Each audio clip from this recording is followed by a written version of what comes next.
ከመጣ አንዴ እሺ ማለት ጀምረን የስማን እንደሚባለው ማለት ነው እሺ የምትለዋ ሴት ወይም እሺ የሚለው ወንድ እንሆንና ሰዎች ይጠቀሙብናል እስከሚባለው ደረጃ እንደርሳለን ማለት ነውና ዛሬ የምናወራው ፖላይትሊ ወይም ደግሞ ቀና በሆነ መልኩ ሰዎችን ሳናስቀይም እንዴት እምቢ ማለት እንደምንችል ነው። ይሄ ነገር ብዙዎቻችን ላይ ያለ ችግር ይመስለኛል። እኔ ፐርሰናሊ ስራ ላይ ነው ይሄ ችግር ያለብኝ። እንደውም ሌሎች የማህበራዊ ህይወቶች ላይ ብዙ አይደለሁም። የሆነ ቦታ መሄድ ካልፈለኩ አልሄድም፣ አልመጣም። ይሄን አድርጊልኝ አይ እምቢ ነው የምለው። ሊትራሊ እምቢ እላለሁ።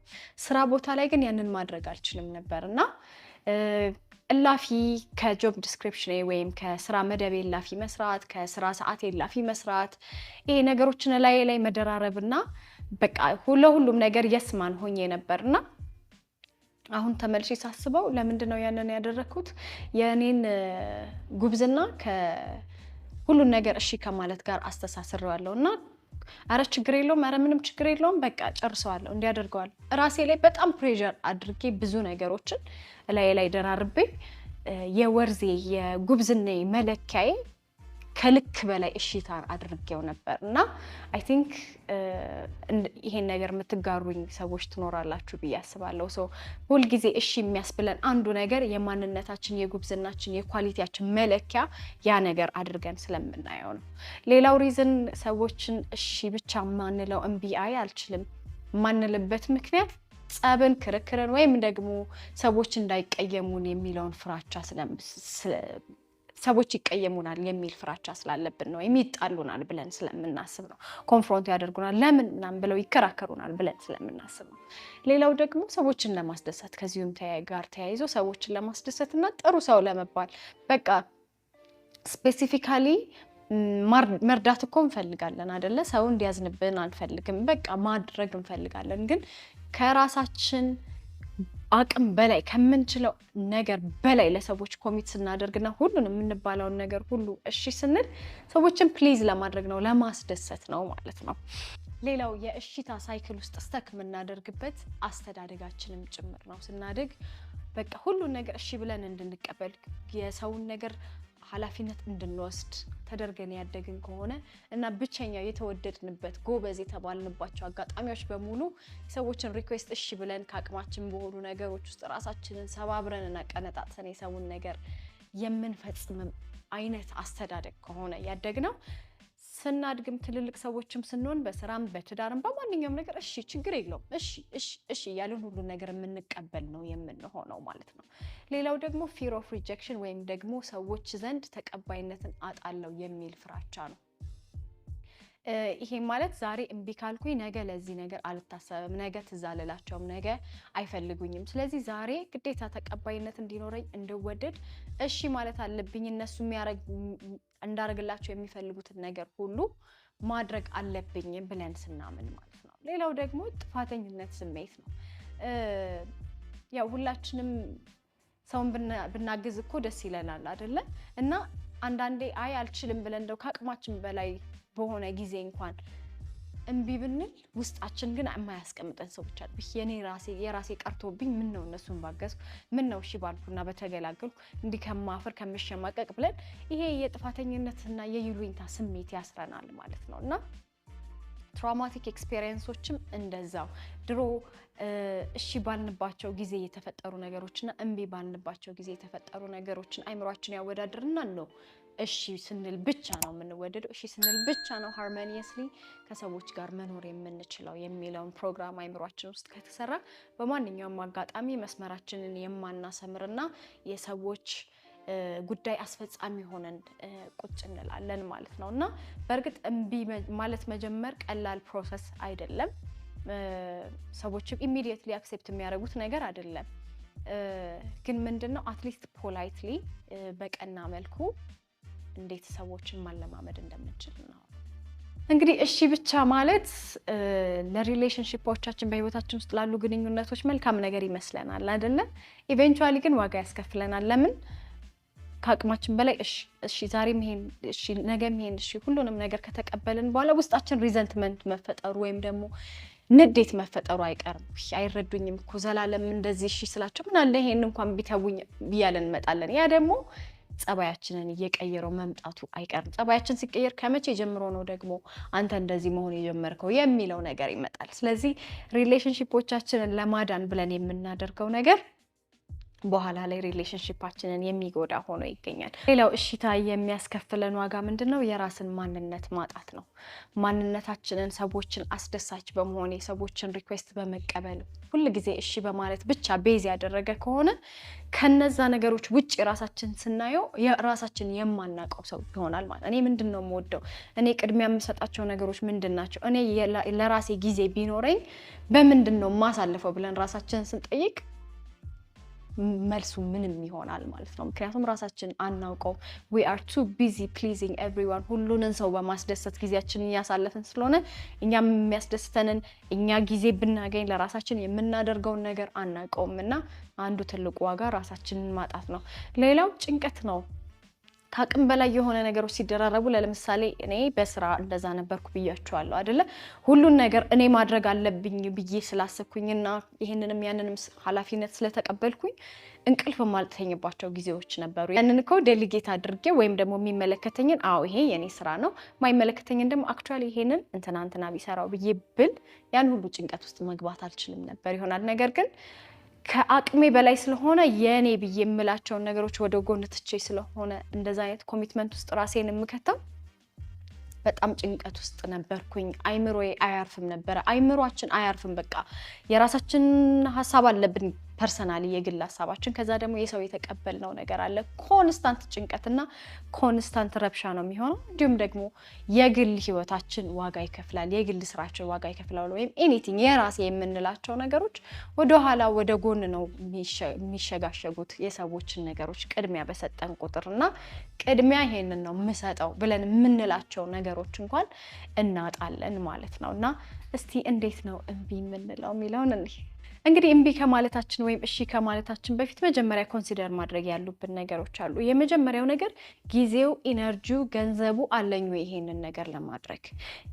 እንዳልኳችሁ ሰዎችን ማስደሰት የሚያስደስተን ሰዎች ልንሆን እንችላለን። ደርሰን እምቢ አልችልም ማለት የማንፈልግ ሰዎች ልንሆን እንችላለን። ግን at the same time ዋጋ እያስከፈለን ከሆነ ኦኬ ይሄንን ነገር ለማድረግ ጊዜው አለኝ፣ ይሄንን ነገር ለማድረግ ታይሙ አለኝ፣ ይሄንን ነገር ለማድረግ ገንዘቡ አለኝ፣ ፈቃዱስ አለኝ ማለት ውስጤ ይፈልጋል ወይ? ምክንያቱም ውስጣችን ሳይፈልግ የምናደርገው ሰዎችን ለማስደሰት ብቻ ከሆነ ቅድም እንዳልኳችሁ በኋላ ላይ ያንን ሰው መጥላታችን አይቀር። ያ ሰው እኮ ደስ ብሎ የሚያደርገው እየመሰለው ሊሆን ይችላል እኮ at the end of the day ግን ዲኳ አድርጌላት እያለን የምንኖር ከሆነ ዋጋ የለውም። ስለዚህ እፈልጋለሁ ወይ ይሄንን ማድረግ የሚለውን ነገር ኮንሲደር ማድረግ አለብን። ሌላው ነገር እኔ ከማምንባቸው ነገሮች ጋር ይሄዳል ወይ? አንዳንዴ እምቢ ማለት የሆነን ስራን በመቀበል የሆነ ኃላፊነትን በመቀበል ብቻ ሳይሆን የሆነ ግሩፕ ውስጥ ሆናችሁ ራሳችሁን አታገኙትም? ያ ሰው ሲያወራ ያንን ሰው ለማስደሰት መሳቅ፣ ደስ የማይላችሁ ሀሜት እየተወራ ሊሆን ይችላል።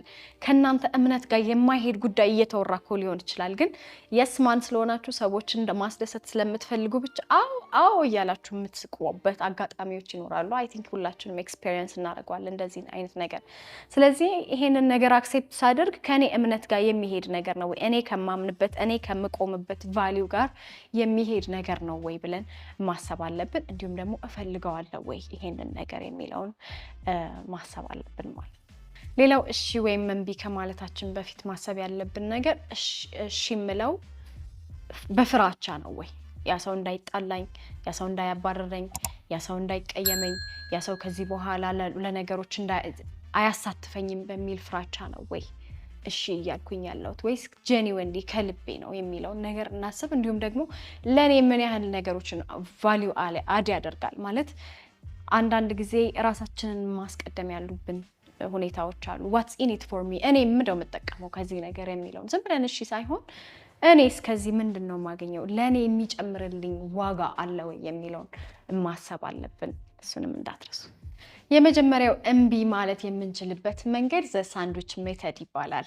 ሳንድዊች እንግዲህ እንደምታውቁት ዳርና ዳር ዳቦ አለው፣ መሀል ላይ ደግሞ ስጋ አለው ማለት ነው። ስጋ ወይም ዋትኤቨር ዋናው የምግቡ አካል የሚባለው ነገር መሀል ላይ ነው ያለው። ይሄም የእምቢታ መንገድ እምቢታውን መሀል ላይ ማድረግ ነው። ዳርና ዳር ግን መጀመሪያው ላይ እና መጨረሻው ላይ ቀና ነገሮችን መናገር ማለት ነው። ለምሳሌ ለአንድ ነገር ተጋብዘናል ብለን እናስብ ወይም ደግሞ አንድ ነገር ዛሬውኑ እንድናደርግ የተጠየቅነው ነገር አለ አይደለ? ስለዚህ መጀመሪያ የምናስቀድመው ምን ይሆናል? ለዚህ ነገር ስላሰብከኝ ስለጋበዝከኝ እቺን ነገር እኔ እንዳደርግል ስለጠየከኝ አመሰግናለሁ። የመጀመሪያዋ ዳቦ እሷ ናት ብላችሁ አስቡት። እንቢታው መሀል ላይ ይመጣል። ነገር ግን አሁን ባለሁበት ሁኔታ ይሄንን ማድረግ አልችልም። ምናልባት ሁኔታውን ኤክስፕሌን ማድረግ ካለባችሁ ኤክስፕሌን ልታደርጉ ትችላላችሁ። መሀሉ ያ ይሆናል። ነገር ግን መጨረሻ ላይ ደግሞ ምናልባት አሁን ያላችሁበት ሁኔታ ካለፈ በኋላ ያንን ነገር ለማድረግ ፈቃደኛ ከሆናችሁና ፍላጎቱ ካላችሁ ባይሆን በሚቀጥለው ሳምንት ወይም በሚቀጥለው ወር ወይም በሚቀጥለው ጊዜ ይሄን ለማድረግ ፈቃደኛ ነኝ እንላለን ማለት ነው። ስለዚህ ይሄ ነገር አውትራይት ነው እምቢ አልፈልግም ሳይሆን ይሄን ነገር ስላሰብከኝ ለዚህ ነገር ስለመረጥከኝ አመሰግናለሁ፣ ይሄን ኦፈር ስላደረከኝ ስለጋበዝከኝ ወይም የተለያዩ ነገሮችን ስላደረክልኝ አመሰግናለሁ። ነገር ግን አሁን ላይ ስለማልችል በሚቀጥለው ጊዜ እንደዚህ ለማድረግ ፈቃደኛ ነኝ፣ ችግር የለውም። ትንሽ ምናልባት ለምሳሌ ብድር ብለን ብድር እንግዲህ ሼም የሚያስይዘን ነገር ነው አይደለ? ብር አበድረኝ እንደው ቸግሮኝ ምናምን ስንባል እምቢ ማለት ይከብደናል። በኋላ ላይ ደግሞ እኛ ነን ለማኝ ምንሆን፣ አረ ገንዘቤን አምጣ የምንለው እኛ ሆነን እንገኛለን። ስለዚህ ገንዘብ አበድረኝ ሲለን ኦኬ ለዚህ ነገር ለችግሬ ይደርሳል ብለህ አስበህ እኔ ጋር ስለመጣህ አመሰግናለሁ፣ ደስ ብሎኛል። ነገር ግን አሁን ላይ ገንዘቡ ስለሌለኝ አሁን ማድረግ አልችልም። ምናልባት የመጨረሻው ደግሞ ፓርት ምናልባት በሌላ ጊዜ ላግዝህ የምችለው ነገር ካለ ጠይቀኝ ብለን መዝጋት እንችላለን ማለት ነው። ሶ ይሄ ሰው ሙሉ ለሙሉ ሪጀክት እንዳደረግነው አያስብም። ለችግሩ ልንረዳው እንደምንፈልግ ይረዳል። ነገር ግን ማድረግ ደግሞ እንደማንችል ያስባል ማለት ነው። ስለዚህ ኔክስት ታይም ሳንድዊች ሜተድን ሞክሩት። ሁለተኛው በቀናነት እምቢ የምንልበት መንገድ ደስ ይለኝ ነበር የሚለውን ቃል መጨመር ነው። ወይ ባግዝህ ደስ ይለኝ ነበር፣ ብገኝ ደስ ይለኝ ነበረ፣ ባደርገው ይሄን ነገር ደስ ይለኝ ነበር፣ ነገር ግን አልችልም ማለት እንችላለን ማለት ነው። ዋናው ቁም ነገሩ ያው ሰዎችን የማስደሰት ልምድ ውስጥ የገባን ሰዎች እንዳይቀየሙን ስለሆነ ፍራቻችን ሰዎችን የማያስቀይም ቋንቋዎችን መለማመድ ስለሆነ ደስ ይለኝ ነበር የሚለውን ሌላኛው ነገር አማራጭ መስጠት ነው። ይሄ ማለት አንድ ሰው 1 2 3 ነገሮችን ደራርቦ አድርግልኝ ሊለን ይችላል እና ሁሉን ነገር ሪጀክት ማድረግ እንግዲህ ይሄ ልምምድ ስለሆነ ባንዴ ሁሉን ነገር ሪጀክት ማድረግ ሊያቅተን ይችላል። ስለዚህ ይሄን እንኳን ማድረግ አልችልም፣ ባይሆን ይሄንን ማድረግ እችላለሁ ብለን ከተሰጡን ነገሮች ማድረግ የምንችለው አትሊስት ከኛ ትንሽ ኤፈርት የሚጠይቀውን የኛን ባውንድሪ ብዙ የማይጋፋውን ነገር መርጠን ባይሆን ይሄንን ማድረግ እችላለሁ የሚለውን መናገር እንችላለን ማለት ነው። ስለዚህ አማራጭ መስጠት ኦኬ እነዚህ ነገሮች ማድረጋችንም በዚህኛው ላግዝ ከቻልኩ ግን ፈቃደኛ ከሆንክ ይሄኛውን ላደርግልህ እችላለሁ ማለት ነው። ሌላኛው ነገር ያለህበትን ወይም ያለሽበትን ሁኔታ እረዳለሁ፣ ነገር ግን የኔንም እንቢታ እንድትረጂ ፈልጋለሁ ወይም እንድትረዳኝ ፈልጋለሁ ማለት ነው። አንዳንዴ ሰዎችን አልችልም፣ አላግዝህም ወይም እንደዚህ ማድረግ አልችልም ስንል ያልተረዳናቸው ይመስላቸዋል አይደል? ችግራቸውን ያልተረዳናቸው ልንደርስላቸው እንዳልፈለግን ይመስላል። ስለዚህ ያለህበትን እረዳለሁ፣ ያለሽበትን እረዳለሁ፣ ነገር ግን እኔ አሁን ላይ ሌሎች ቅድሚያ የምሰጣቸው ነገሮች ስላሉ እባክሽ የኔንም ተረጂና አልቸገርብሽ አይነት ነገሮችን ማለት እንችላለን። እኔም ተረድቻለሁ አንተም ተረዳኝ፣ እኔ ተረድቻለሁ እያልኩሽ አንቺ ስለምንድን ነው የማትረጂኝ የሚል አይነት ጥያቄም ስላለው ተረድቻለሁ እኔንም ተረዳኝ። ሌላኛው ነገር ይህ ነገር ከእኔ እምነት ጋር ይጋጫል ማለት ነው። እሱን ነገር መልመድ መቻል አለብን ማለት እንዳልኳችሁ በቅድሙ በሀሜቱ ሲናሪዮ ሊሆን ይችላል ወይም በተለያዩ አጋጣሚዎች ወይም ይሄን አድርግልኝ የምንባላቸው ነገሮች እኛ ማናምንበት ውስጣችን ቫልዩ ማናደርገው ነገር ሆኖ ግን ያንን ሰው ለማስደሰት ስንል የምናደርጋቸው ነገሮች ይኖራሉና ሰው ደግሞ ይሄ እኔ ከማምንበት ነገር ጋር ይጋጫል ካልነው ብዙ አይጋፋንም አይደለ? ጀስት ባፋችን ማውጣት ስለሚከብደን ነው እንጂ። ስለዚህ ይቅርታ ይሄ ነገር እኔ ከማምንበት ነገር ጋር ስለሚጋጭ ይሄን ነገር ማድረግ አልችልም፣ እዚህ ነገር ውስጥ መሳተፍ አልችልም፣ እዛ ቦታ መሄድ አልችልም ማለት ይችላል። እምነቴ አይፈቅድም። እምነቴ ነሰሰርሊ ሃይማኖትም ላይሆን ይችላል እኮ የማይፈቅድልን፣ ግን እኔ እንደ ሰው የማምንባቸው መሆን አለበት መሆን የለበትም፣ ልክ ነው ልክ አይደለም የምላቸው ግራውንዶች ይኖሩኛል። ከዛ ግራውንድ ጋር የሚጋጨውን ነገር ላለማድረግ ደግሞ መስመሬን ማስመር መቻል አለብኝ ማለት ነው። ይሄን ነገር አላምንበትም ካልኩኝ ሰውም ለመጋፋት ትንሽ ስለሚከብድ ይሄ ነገር ከኔ እምነት ጋር ስለሚጋጭ ይቅርታ ማለት ነው። አሁን ደግሞ የምነግራችሁ በስራ ቦታ ላይ የተለያዩ የተደራረቡ ነገሮችን በሚመጣብን ጊዜና ከአቅማችን በላይ በሚሆንበት ጊዜ በቀናነት እምቢ ማለት የምንችልባቸው መንገዶች ነው። የመጀመሪያው እሱን እንኳን ማድረግ አልችልም እንትናን ወይም እከሌን ጠይቀሽዋል እከሌን ጠይቀዋል እሱ በተሻለ ይሄን ስራ መፈጸም ይችላል ብለን ከኛ በተሻለ ያንን ስራ መስራት ወደሚችል ሰው ማስተላለፍ የምንችልበትን ነገሮች ማመቻቸት ነው። ከኛ በተሻለ መስራት ይችላል ብቻ ሳይሆን የዛ ሰው ኃላፊነት ወደኛ እየመጣ የሚሆንባቸው አጋጣሚዎች ላይ ይሄንን መጠቀም እንችላለን። ቅድም እንዳልኳችሁ በስራ ቦታ ላይ እንደኔ አይነት ባህሪ ካላችሁ የሁሉንም ኃላፊነት አንድ ሰው ላይ በሚጫንበት ጊዜ ኖ አክቹአሊ ይሄንን ነገር ከኔ በተሻለ እንትና ስለሚያውቀው ይሄን ነገር ከኔ በተሻለ እንትና ቢያደርገው ስለሚሻል እስቲ እሱን ጠይቁት እስቲ እሱን አማክሩት ብሎ ማለት ይቻላል ማለት ነው። ሌላኛው ነገር ከዚሁ ጋር ተያይዞ ይቅርታ ይሄ ነገር ከኔ ስራ መደብና ልምድ ውጪ ስለሆነ ስላሰብከኝ ለዚህ ስራ አመሰግናለሁ፣ ነገር ግን ከኔ የተሻለ ይሰራዋል ብዬ የማስባቸው ሰዎች ስለሚኖሩ እነሱን ጠይቃቸው ማለት ይቻላል ማለት ነው። ይሄ ነገር ከኔ ልምድም ከኔ መደብም ውጪ ስለሆነ ከኔ የተሻለ ደግሞ መስራት የሚችሉ ሰዎች ይኖራሉ። ሀምብል የሆነ መልስ ነው። አት ዘ ሴም ታይም ግን መስመርን ማስመር የሚቻልበት አባባል ነው ማለት ነው። ሌላው ደግሞ አንዳንድ ሰው የራሱን ስራ አምጥቶ እናንተ ጋር ሊሰጣችሁ ይችላል አይደለ? በቃ የኔ ኃላፊነት ሊሆን ይችላል። ግን እኔ እሺ የምትለኝ ሌላ ልጅ ካለች ሁሉ ነገር እየሰጠው ለሷ እኔ ቁጭ ብዬ ፌስቡክ ምናምን እንደዛ አይነት ሰዎች በጣም ብዙ ሰዎች አሉና ያ ሲሆን ይቅርታ ይሄን ነገር ግን ከኔ በተሻለ አንቺ የምታውቂው ይመስለኛል፣ ልምዱም አንቺ ያለሽ፣ ስለዚህ አንቺ ብትሰሪው ጥሩ ውጤት የሚኖረው ይመስለኛል ብለን በቀናነት ያንን መስመር ማስመር እንችላለን ማለት ነው። እንዲሁም ደግሞ እንዲሁ በስራ ቦታ ላይ የስራ መደራረብ እንዳለ ከስራ ቅደም ተከተላችን ጋር እንደማይሄድ ይሄ አዲሱ ሪኩዌስት በቀናነት መናገር እንችላለን። ያ ማለት ይቅርታ አሁን ላይ ብዙ የስራ መደራረብ ስላለ ይሄንን ተጨማሪ ስራ ብቀበል ያሉኝን ስራዎች በጥራት ለመጨረስ እድሉን ስለማይሰጠኝ በሚቀጥለው ይሄንን ደግሞ ስራ ልቀጥልበት ወይም ደግሞ ሌላ ሰው ካለ እሱን ሊረከብ የሚችል ማድረግ ይቻላል ብለን በቀናነት ማለት እንችላለን። ማለትም ስራውን በጥራት መጨረስ እንፈልጋለን፣ ነገር ግን ኃላፊነቶች ከተደራረቡብን ከአቅማችን በላይ ስለሚሆን ውጤቱ ያማረ አይሆንም የሚለውንም ስለ ስራው እንደምንጨነቅም ማሳየት እንችላለን። እንዲሁም ደግሞ ይቅርታ አሁን ላይ ያለሁበት የስራ ቅደም ተከተል አዲስ ነገርን ለመጨመር አይፈቅድልኝም፣ በዚህ ያህል ጊዜ ይሄንን ነገር ለመጨረስ ስላሰብኩኝ ከይቃ ይሄንን ሁለተኛ ምንድነው ቅድሚያ የምንሰጠውን ነገር እናስቀድም ማለት እንችላለን። በብዙ ነገሮች በግልም በስራም በሁሉም ነገር ቅድሚያ የምንሰጣቸውን ነገሮች ስቴት ማድረግን አንፍራ።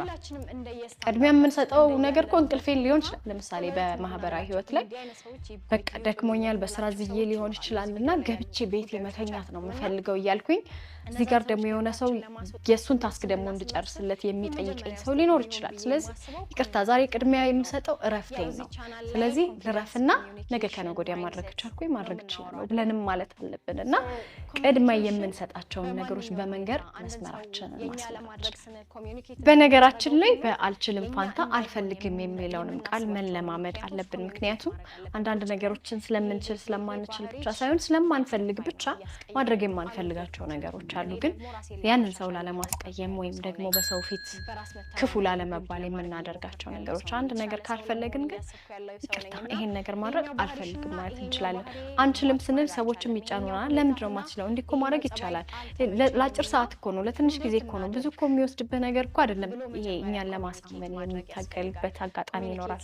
አልፈልግም ካለን ግን አልፈልግም። እንግዲህ ይሄንን አዲስ ልምድ ስናዳብር የማንችለውን አልችልም፣ የማንፈልገውን አልፈልግም፣ ከአቅማችን በላይ የሆነውን ነገር ይሄ ነገር ከአቅሜ በላይ ነው፣ እኔ ከማምንበት ነገር ጋር ይጣረሳል፣ እኔ ከገባሁበት ኮሚትመንት ጋር አብሮ አይሄድም የምንለውን ነገሮች ስናዳብር ሁሉ ሰው ደስተኛ ይሆናል፣ ሁሉ ሰው ይቀበለናል ማለት አይደለም። ምክንያቱም ሁልጊዜ እሺ ስንላቸው የለመዱን ሰዎች ሁልጊዜ እነሱ ነገሮች እያቀለልን እኛ ነገር ወደኋላ እያልን ስንኖር የለመዱን ሰዎች ዛሬ ተነስተን አይ በቃ ይሄ ነው መስመሪ፣ አይ ከዚህ በኋላ ይሄን ነገር ማድረግ አንችልም ስንላቸው ደስተኛ አይሆኑም። ነገር ግን ለራሳችን ቅድሚያ መስጠት ባለብን ጊዜ ቅድሚያ መስጠት አለብን እና ማን ነው ከልብ እኛን የእውነት የሚወደን? ማን ነው የእኛን ሰርቪስ የእኛን አገልግሎትና ዘላለም የዛን ሰው አስፈጻሚ ብቻ ሆነን ስንኖር ደስተኛ የሚሆነው የራሳችንን ነገር ግን መስመራችንን ስናሰምር ደስተኛ የማይሆነው የሚለውንም ለመለየት ይጠቅመናል ብዬ አስባለሁ። ከሁሉ በላይ ግን ሰዎችን እምቢ ስንል ደግሞ ለራሳችን እሺ የምንላቸውንም ነገሮች ብናውቀው ጥሩ ነው። መጀመሪያ ስንጀምር ሰዎችን እሺ ስንል ራሳችንን እምቢ እያልን እንዳልሆነ እርግጠኛ እንሆን ነበር ያልነው አይደለ? ስለዚህ ሰዎችን አይ ቅድሚያ የምንሰጠው ነገር አለ፣ አይ ይሄን አልችልም ስንል ለእኛስ ምን አይነት ነፃነቶችን እየሰጠን ነው? ምን አይነት ነገሮችን ቅድሚያ እየሰጠን ነው? ፎር ዘ ሴክ ኦፍ ሴይንግ ነው ብቻ ሳይሆን በዛ ነገር ፋንታ እኔንስ የሚያሳድገኝን ነገር ምን እያደረኩ ነው የሚለውን ነገርም ብናስብ ጥሩ ነው ብዬ አስባለሁኝ። እንግዲህ እስካሁን ድረስ ያወራናቸው ነገሮች እንደሚጠቅሟችሁ ተስፋ አድርጋለሁ። በሚቀጥለው ጊዜ አንድ ነገር ካቅማችሁ በላይ የሆነ ነገር ሲገጥማችሁ እንዴት ብዬ እምቢ ልበል፣ እንዴት ብዬ ሪጀክት ላድርግ ስትሉ ዛሬ ያወራናቸው ነገሮች እንደምታስታውሱ ተስፋ አድርጋለሁኝ። ፕሮግራሙን ከወደዳችሁት ላይክ አድርጉ። ለዘመድ፣ ለጎረቤት፣ ለቤተሰብ፣ ለጓደኛ ይጠቅማል ካላችሁ ሼር አድርጉ። ከዚህ በኋላ የምንሰራቸው ቪዲዮዎች እንዳያመልጣችሁ ሰብስክራይብ በማድረግ ደውሏን ተጫኗት። እኔ ምህረት ነኝ። በቃኝ ብለን ዋካ ወይም ማናረግባቸው ሰፖርት የሚጠይቁ በዛ ነገር ምትክ ሌላ ደግሞ ከጎናችን ሊሆን የሚገባ ሰው የሚያስፈልገን ከጎናችን የሚረዳን ሰዎች ያስፈልጋሉ። አንዳንድ ሪሌሽንሺፖች ተላቀን ማንላቀቃቸው ሲሆኑና በዛ ጊዜ ሰዎችንም እርዳታ መጠየቅ ጥሩ ነው ብዬ አስባለሁ። እስካሁን ድረስ አብራችሁኝ ስለቆያችሁ